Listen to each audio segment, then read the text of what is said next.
I notice we have lost our timekeeper as well, and I shall be using my esteemed glass and gavel for 1 and 2 and 3 to indicate the times for our impromptu speeches. Welcome to the table topics session of our meeting this evening, ladies and gentlemen. This is where we as members of the organization get the opportunity to practice not only prepared speaking, but impromptu speaking, or as we call it, table topics. Speaking off the cuff is another use of the impromptu speaking idea. It is customary for the table topics master to introduce some kind of theme and to ask 4 or 5 members of the club to speak to a certain subject around that theme, as I said, to the time of 1 minute, which time you will hear 1 ring, and 1.5 minutes where you'll hear 2 rings, and by the time you hear 3 rings, at 2 minutes, you should have completed your message. Now, ladies and gentlemen, we are currently being exposed to a number of sins. And by that I mean corruption, fraud, money laundering, gender-based violence. And we hear all of that on a day-to-day basis. But when I grew up, and I'm sure a couple of my esteemed buffaloes will probably remember that we were taught to not abide by the 7 deadly sins. Now, the 7 deadly sins seem to me to almost pale into insignificance compared to what we are exposed to currently. Sorry to use a split infinitive there, Mr. Bowker. But I'm going to ask a number of our members to please share their understanding of a particular deadly sin that I give them, and to share with us what that deadly sin means to them, or perhaps even share an anecdotal evidence to describe the sin and its meaning, if that makes sense. So I'm going to call upon, first of all, Mr. Stefan Libeskind to share with us the sin pride and what the sin pride has meant to him, or if he has any specific anecdotal evidence of the word pride. Ladies and gentlemen, would you please welcome Stefan Libeskind.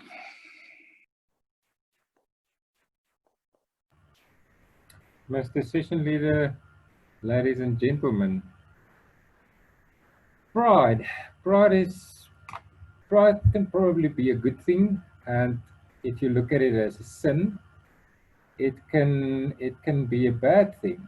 But pride is, for me personally, directly related to your accomplishments. If you've worked hard for something and you've put in the hours and you've delivered a project successfully, you can be proud of what you have delivered, and you can add something to your CV that you can be proud of, and which should be your CV. That should be a list of items that you are proud of, that you have delivered and that you have accomplished, and it shows that you have made a difference.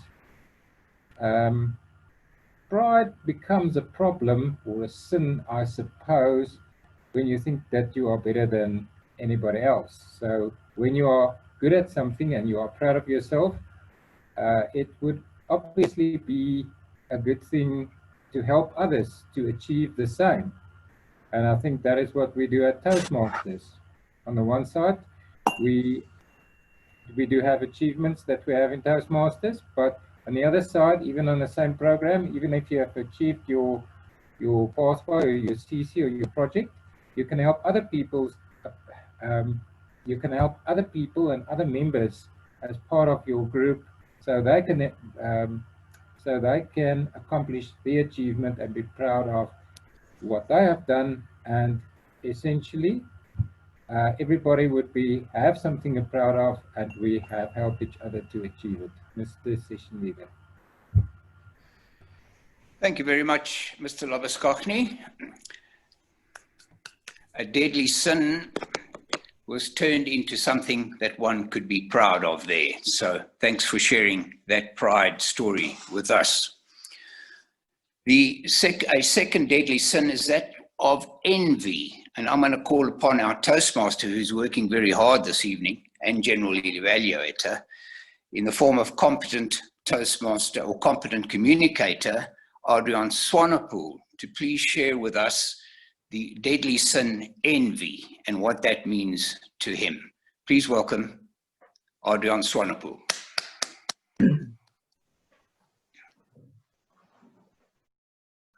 Thank you, Mr. Session Leader, ladies and gentlemen.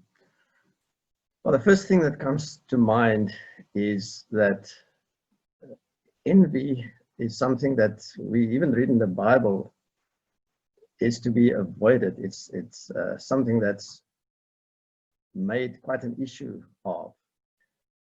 And I must say, looking back through the several decades of my life, I've seen people falling victim to that temptation.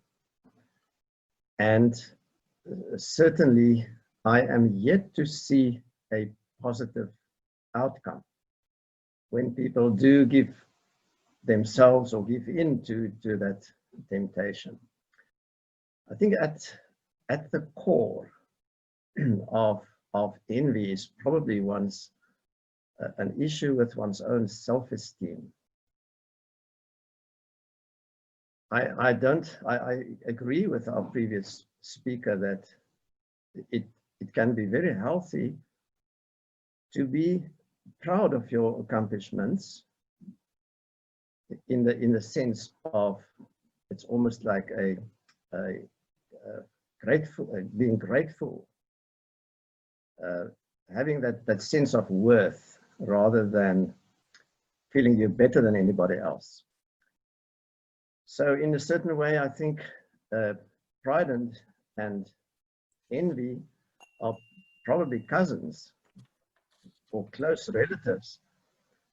The person who tends to think he's better than anybody else would also be inclined to envy those that actually have more success or higher achievements than themselves.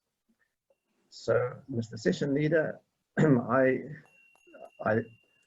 sometimes tell my children, just as a metaphor,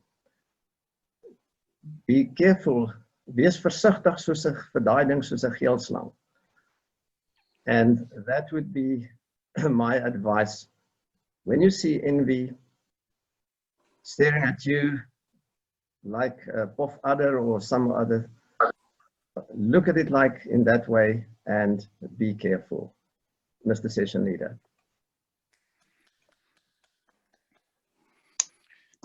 Thank you, Mr. Swanepoel, for sharing those good words around a deadly sin, really, because that's what it is, the subject of being envious or envy.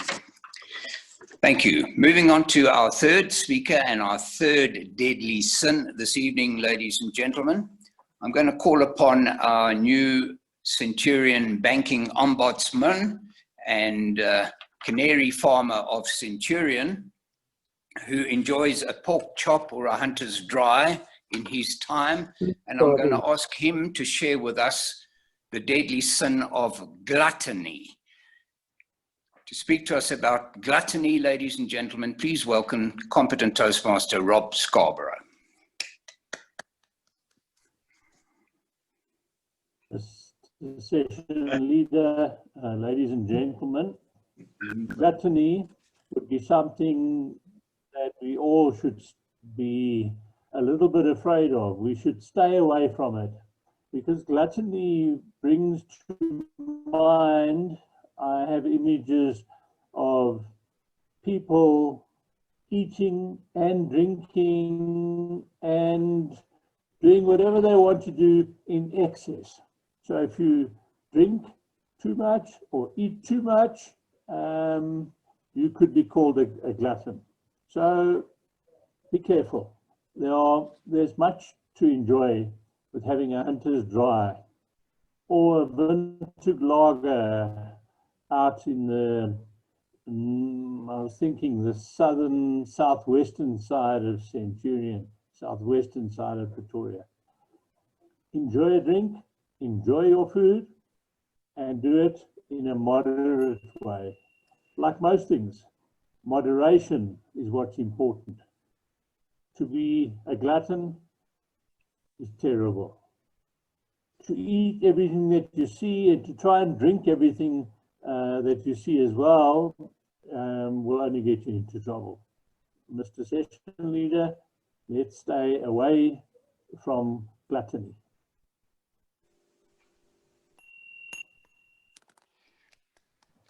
Thank you, Mr. Scarborough, for sharing those wise words with us, and I'm sure some of us will take note and ensure that we're not incongruous by what we eat and what we drink.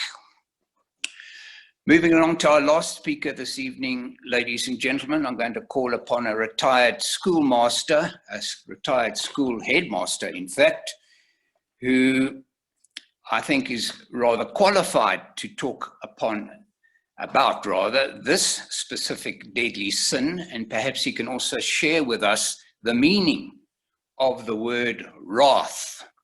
A deadly sin, wrath. Would you please welcome able Toastmaster, Mr. Will Bowker.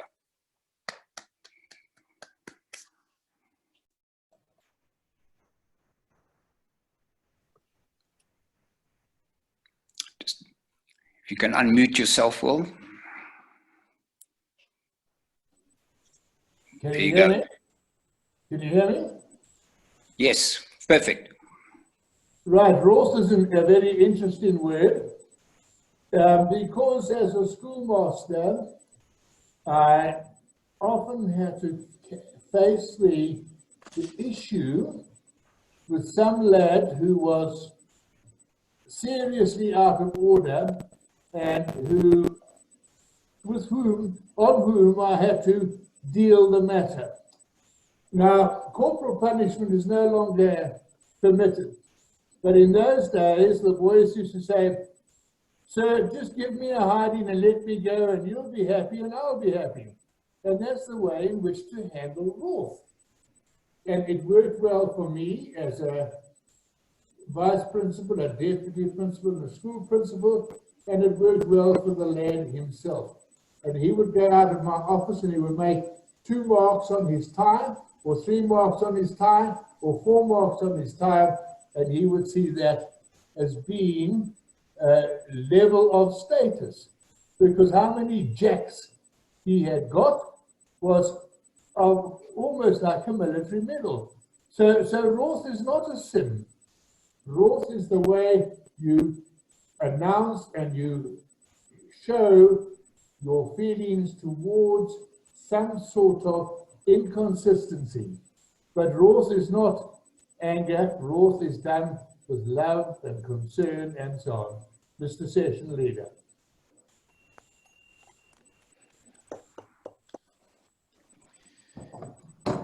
Thank you, Mr. Bowker, for sharing that wrath with us and allowing us to understand how you use that to your benefit as a retired schoolmaster.